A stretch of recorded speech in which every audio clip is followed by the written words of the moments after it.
Alright, what's going on, people?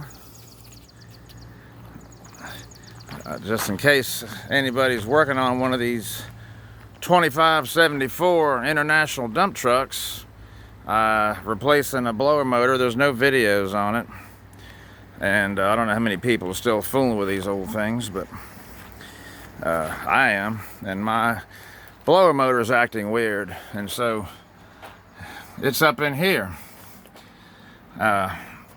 Passenger side, let me pull this right out of the way. I already took the screws out, and just look right there. There it is. So now I'm going to work on getting that out and getting the new one in. What this thing is doing is it'll blow pretty hard for about an hour, and then it'll just peter out totally, and it just hardly will put out any air out of the vents, so that's no good.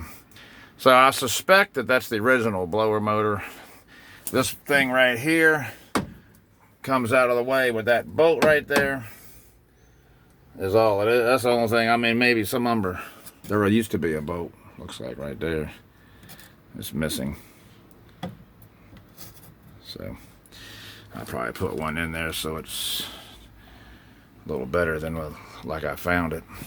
All right, let me get all that apart and I'll get back with you there. But that's where it is, because you can't see it. That cover covers everything up, and I didn't know where it was. You can't see nothing on the firewall side. So pretty much that's where it's at, people. On a 2574 1995 International dump truck. All right.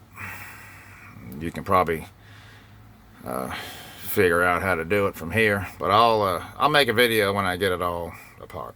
I'll finish this video.